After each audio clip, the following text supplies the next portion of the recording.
your #1 team in the North. Only the sun covers the Bahamas better. And that is going to do it for us here in the North. I'm Ramiko Knowles. And I'm Jay Philippe. Thanks so much for watching. Here's a live look of the Bahamas tonight, coming your way next. We seem to remember our athletes when they make us proud at the finish line. Throw a Junkanoo parade when they return home, toss them a few dollars, and then forget about them until the next Members of the prestigious Fourth Estate should never sell themselves to any politician. Instead, keep their hands and noses clean in order to publish or broadcast the unadulterated truth. Well, that's how I see it anyway.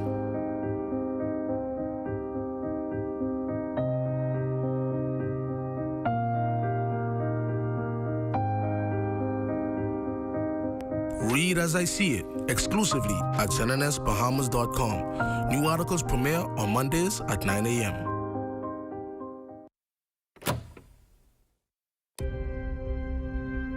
You're probably wondering what I'm doing here sitting in our amazing studio. Well, I'm preparing for my new show coming this fall. In Depth with Mukesh Lapinder is a Sunday magazine-style show with timely investigations and deep explorations into the country's ills and triumphs. So join me on Sundays at 10 a.m. this fall for long-form and engaging conversations. And remember, only the sun covers the Bahamas better. ZNS News is brought to you by the new BTC.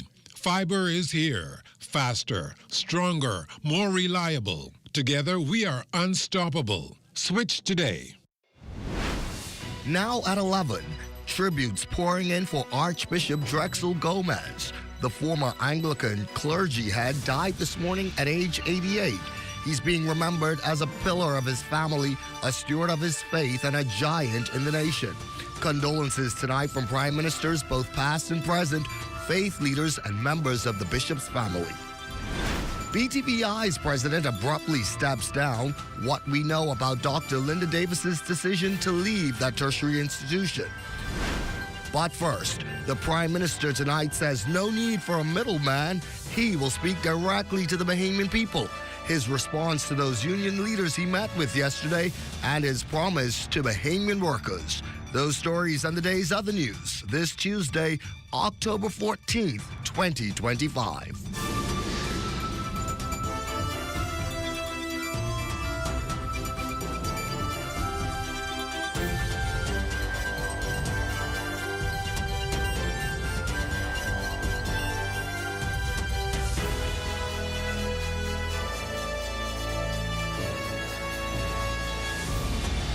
The Bahamas tonight at 11. The final word starts now. And it is good to have you here with us at 11. I'm Corbell Pyfrom. Our big story tonight, Prime Minister, the Honorable Philip Davis, tonight spoke to the Bahamian people in response to his decision to discontinue meeting with trade union leaders after he says at least one of those leaders threatened to take action. The Prime Minister tonight reaffirmed his commitment to dialogue and doing what's best for workers, but he warned that he would not cave to threats. And I want to reassure every public servant that you will be paid before Christmas. The Prime Minister's televised address comes a day after he met with union leaders and then canceled a follow-up meeting after the unions threatened to take industrial action. Now I understand emotions. I understand frustration. People want results. But when both sides are still talking, the respectful thing to do is to finish the conversation. He made it clear that he will not be bullied by threats and disrespect.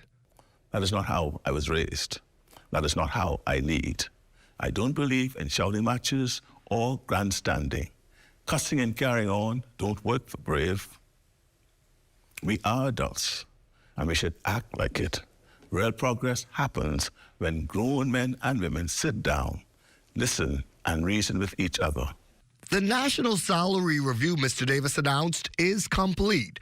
He added that while it does not include every category of public servants, the same methodology will be applied to ensure that increases are extended across the wider public service, including, he notes, to teachers. It's the most comprehensive review of public service pay in decades. It examines every grade, every scale, every allowance, and every increment. It looks at the impact of inflation, at fairness between professions, and at how we can modernize pay across the public service. And Mr. Davis pushed back against claims that there is a delay in the process, arguing that this is an administrative process. He's also promised further dialogue with several other trade union leaders in the coming days. This coming Thursday, I'll meet with Sandra Major, president of BECAWU, and representatives from BEMU to continue that national conversation about how we keep moving forward together. The grandstanding and public drama do not change the fact that this government is paying workers as promised. Meanwhile, Free National Movement leader Michael Pintard says he's deeply disappointed with the Prime Minister's address. In his nearly 20-minute response, Pintard initially thanked Bahamian workers for the years of dedication and service to the country. He then criticized the Prime Minister for what he claims was not being truthful in keeping his word to the Bahamian workforce, encouraging Prime Minister Davis to open the books in course of negotiations, provide quarterly joint updates, and Standing Workers' Council to flag issues before they become crises. The F&M leader then outlined his potential government's agenda to enhance the livelihoods of Bahamian workers, including modernizing the public service and keeping government officials accountable. The Parliamentary Registration Department officially opened its satellite verification centers earlier this evening nationwide. Our news team visited the Mall and Marathon location where a few people took advantage of the new service. Parliamentary Registration Commissioner Harrison Thompson confirms that the goal is to shore up voter details as the country gets closer to its next general elections. We encourage them to present a valid Bahamian passport. If a passport is not available, their current voter's card will be accepted. Voters will then be asked a few simple questions to verify their identity and citizenship. After that, they will be invited to indicate where they live by pinpointing their residence on a digital or physical map. This ensures that voters are registered in the correct constituency. Now, the Parliamentary Commissioner tells us that the biometric upgrades are crucial to ensuring a smooth digital process for all voters. We understand that the integrity of the process must be matched by transparency and public trust. That's why we are making every effort to ensure that voters are fully informed and that steps involved in verification are clearly explained. Any biometric data transferred to the register will be handled with strict security protocols and will only be used for the purpose of voter verification. And now just some sad news here tonight. The worldwide Anglican community has lost a giant. Retired Anglican Archbishop Drexel Gomez passed away peacefully today following a long illness. Vaughn Albury spoke with his eldest son earlier today. Former Archbishop of the province of the West Indies, Bishop Drexel Gomez passed away Tuesday on his 64th wedding anniversary. His wife Carol was stoic as their children and Anglican clergy gathered at the Brooklyn Road home of eldest son Damien, whom they lived with for 7 months. We discovered his illness in March, and he's been here with us basically for 6 months, and there was nothing that could be done. So we've kept him. Archbishop Gomez, a Berry Islander, was a giant in the worldwide Anglican community and played many roles in the Bahamas and the Caribbean. A son of St. Agnes Anglican Church, Bishop Blaise Boyd on his impact. He has served the church over many decades in so many ways. As a priest, as a diocesan administrator, he became the Bishop of Barbados.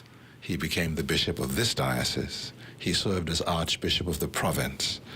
And he also served at the Anglican communion level as a strong and respected voice in that worldwide forum. His son noted his father's relationships extended far and wide with the Anglican community and other denominations, including Catholics.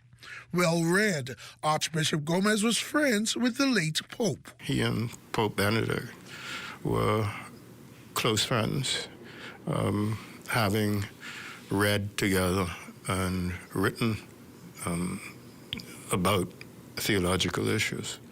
In fact, when the then Cardinal Ratzinger had been elected Pope, he specifically asked for Daddy and Mommy to attend his consecration. And they did attend.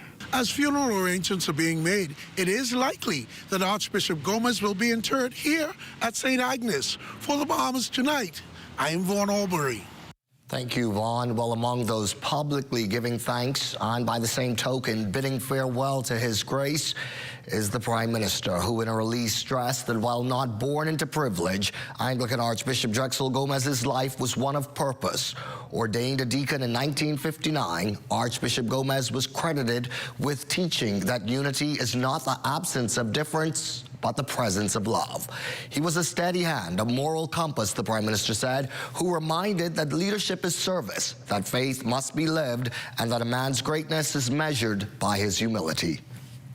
Opposition leader Michael Pintard called Archbishop Gomez a man of towering intellect, unequaled courage, and defining vision, who shaped both the church and the conscience of the nation. The F&M leader noted his decades of leadership in the Anglican Church, describing him as a moral compass whose faith and integrity guided the Bahamas through defining moments of national life. The party extended condolences to his family, the clergy, and the Anglican community, saying his faith, courage, and service will continue to light the nation's path. And former Prime Minister, the Most Honorable Dr. Hubert Minnis, equally saddened by the news of Archbishop Gomez's passing, a man he fondly remembered as playing a central role in shaping the province's response to doctrinal controversies, a leading voice among conservative Anglican leaders, a patriot, and one who had the virtues of bravery and courage. There is more news to stay up for this Tuesday night. When we come back, government answering post-storm request. You're watching The Bahamas Tonight at 11. That story and the day's other news on the other side of the break.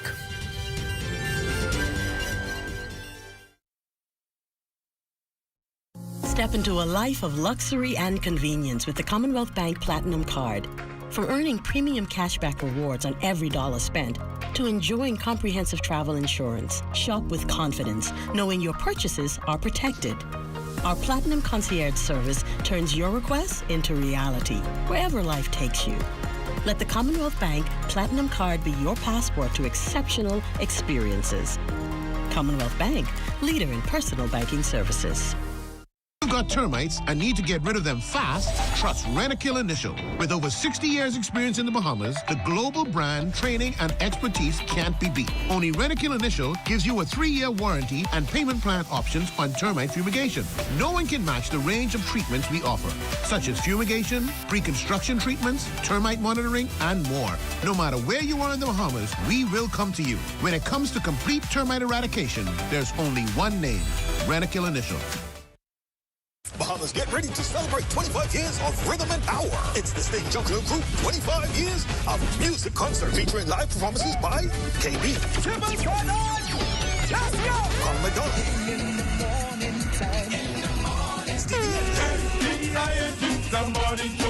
Stevie Dyson Knight,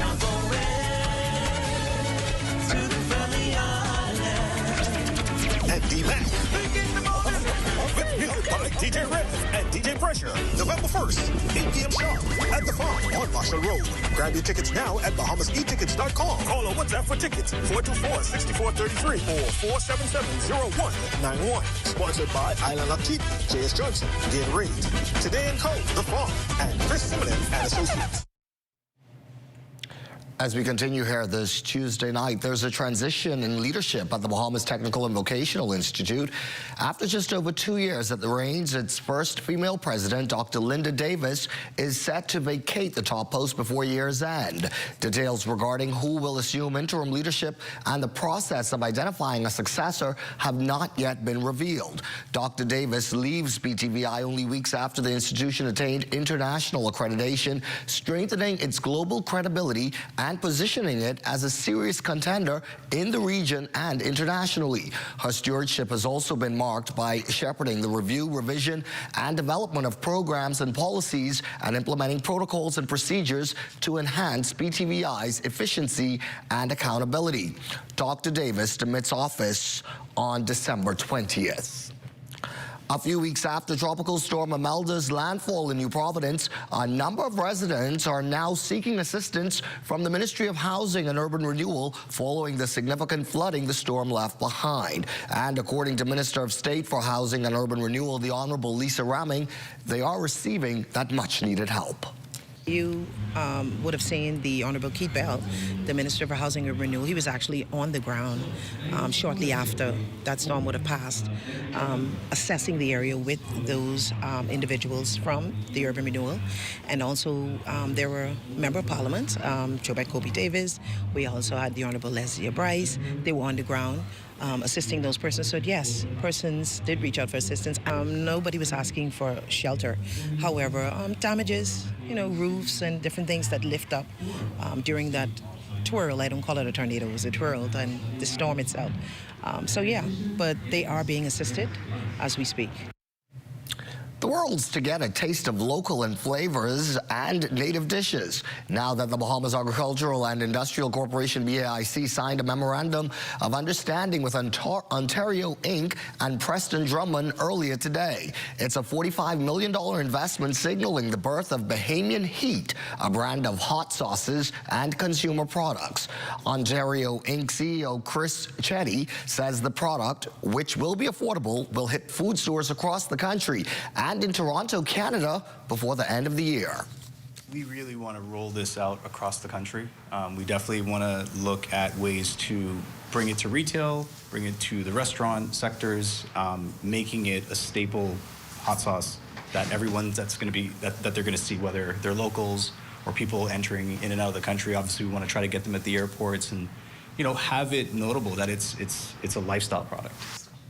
Minister of Agriculture and Marine Resources, the Honorable Jim O'Campbell, says all local farmers, including students, will become sole producers of the iconic red Scotch pepper or goat pepper and should benefit significantly from this partnership. Partnership is not just about hot sauce. It's about transformation, moving from dependence to innovation, from local stalls to global supermarkets. It's about foreign exchange, job creation, and sustainable economic growth. But just as importantly, it is also a message to every Bahamian agro-processor that quite simply, the world is open to you. It's more than just hot sauce. It is food security. And what it takes behind that, the average age of a Bahamian farmer is 62 years old. I think we produce 7 to 10% of our own food.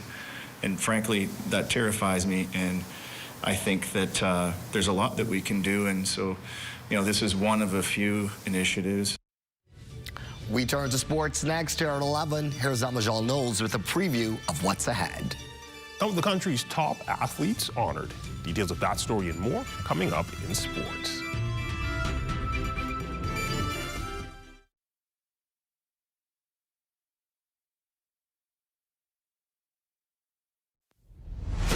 For every shape-up, after-school activity, unplanned home repair, and other day-to-day spending, there's SandDollar.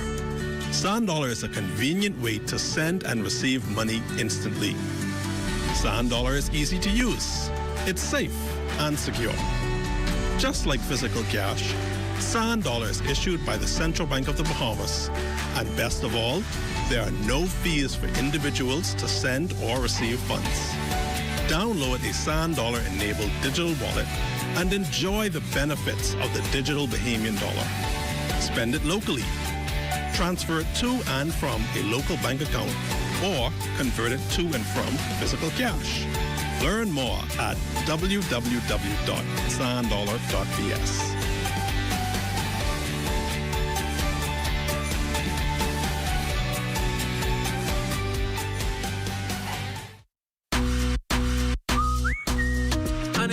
you. Sweet and spicy, all new. Signature hot wings. What's your flavor? Roasted garlic parmesan. Tastes so good, chicken. Ghost pepper wings. Now available at Popeyes in Nassau.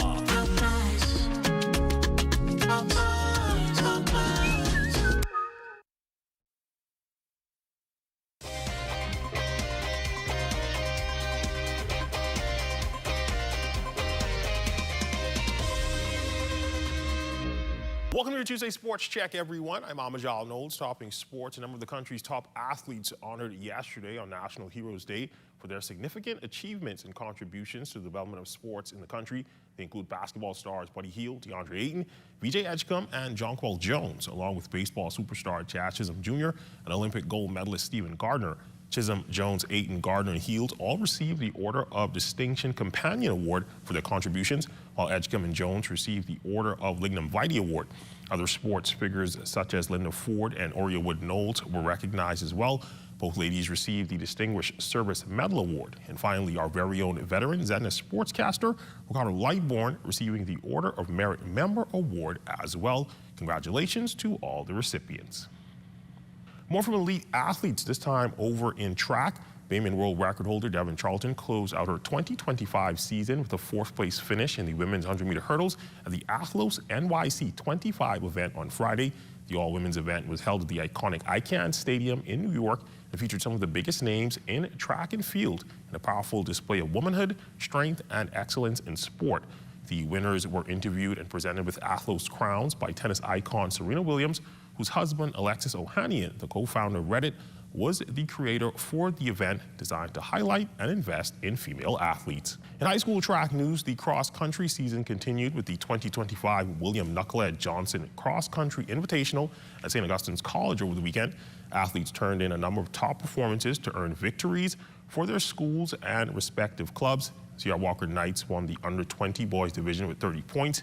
The Yarn Bailey Pacers were second with 33, and Noble Prep finished third with 82 points. In the under-20 girls division, the Knights would take that one as well with a total of 15 points. Next on the cross-country calendar are the BAISS and GSSA championships, with those dates still to be determined. In the golf news, the Bahamas team delivered a strong and spirited performance at the CGA 4-ball tournament, overcoming difficult weather conditions to end competition with a fourth-place finish. The event held in Montego Bay, Jamaica, tested players with persistent rain and waterlogged conditions that created slippery surfaces throughout the course. Despite these challenges, the team remained focused and adaptable. The super senior team, consisting of Ozzie Moore and Hugh Riley, managed to secure an impressive second-place finish. Team manager Gina Gonzalez-Rolls said that it was a great showing from the 242 and was a valuable experience for all. They're already looking forward to next year's competition. And finally, to the gridiron from over the weekend, the Bahamas Flag Football League hosting their Heroes Tournament at the old Thomas A. Robinson Stadium. The fourth installment of the event showcased the flag football talents of local and international teams in the 9v9 men's division, 8v8 women, and the 5v5 co-ed division. As far as the bragging rights and trophies, both will go back over to Grand Bahama, as the Three Links Bad Boys and Three Links Hawks would take the men's and co-ed title, while the Hawks out of Nassau would take home the ladies' 8v8 crown. And that's my look at your sports on this Tuesday. I'm Amajal Knowles, signing out until tomorrow.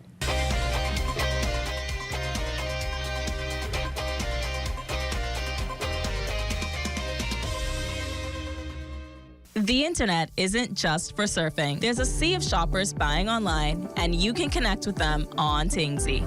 Tingsy is the SBDC's online storefront built for Bahamians. Take your business to the next level by selling to customers online, both at home and around the world. People want Bahamian things, and if you got things to sell, sell on Tingsy. Find out how you can connect with a sea of buyers by visiting TingsyBahamas.com. Things may be tough, but Wendy's got you covered. Grab a day single or chicken sandwich with a junior fries and 16-ounce beverage for just $6.95. Why choose less from the other guys when you can get more? At Wendy's, we're providing bigger bites and better deals. So purchase your Tings Tough Value Meal today. Now available at all locations, excluding the airport and food truck.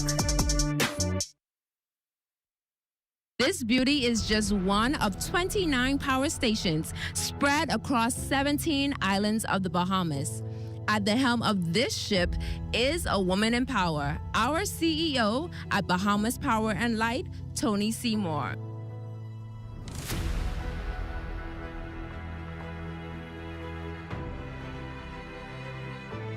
So there's typically never any space on my calendar. But because I have an open door policy, once I'm in office and my door is open, anybody can come and see me. A lot of times, because they're doing the work every single day, they see things from a different perspective. So when we put our heads together and our ideas together, we come up with better suited solutions, so that the vision can be executed, but it can be executed in a way that the team members feel included and involved and like their voices are being heard. Tony has been the same person. She don't reject your call. I can call her, and she picks up on the second ring. She gonna answer you and said if she's not available, she said I'm gonna call you right back or let Isha speak with me or the person. She never rejects nobody. It takes skill and heart to steer a ship this size, but no captain sails alone. What does it look like to have a woman at the helm? Well, she's coming in with a fresh look at things. She's coming in and she has youth on her side, so she more or less moving with the times. We run a smooth ship. We didn't have a manager for 5 years in between. Before Mr. Marcello became manager, we had no manager. But, everything was still in tip-top shape. We kept the Long Island operations as one of the best in the country. We're proud of that. Her being there behind the helm, she's gonna make BBL the best. Every single day I show up, I put my best foot forward, and I encourage every BPL team member to do the same.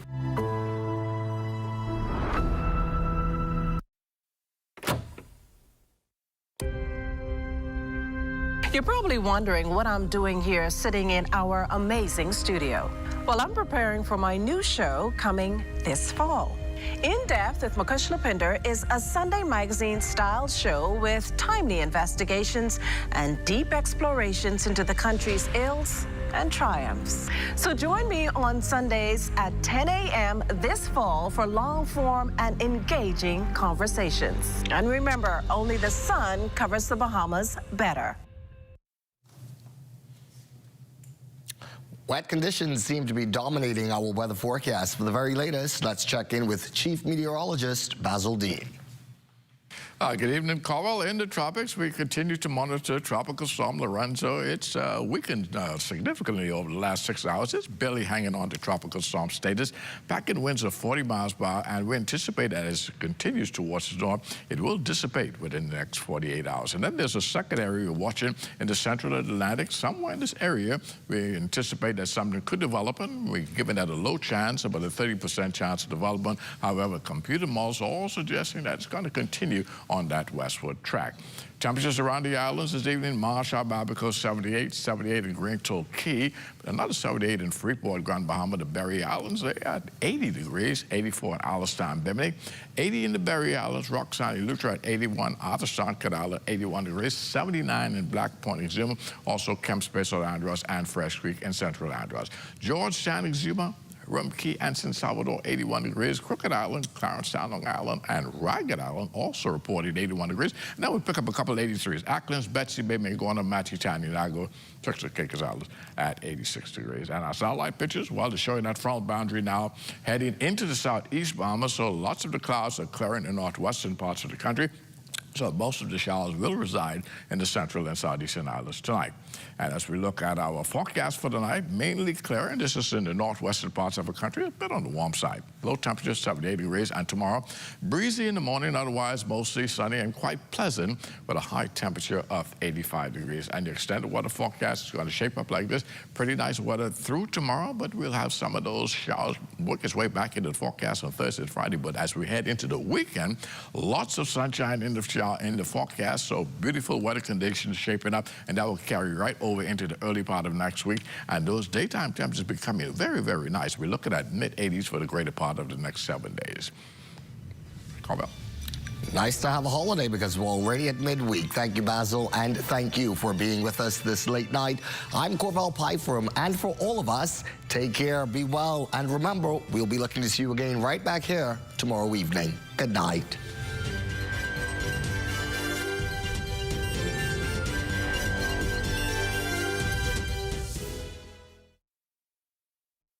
At Government House, I'm Regis Cartwright. This is ZNS.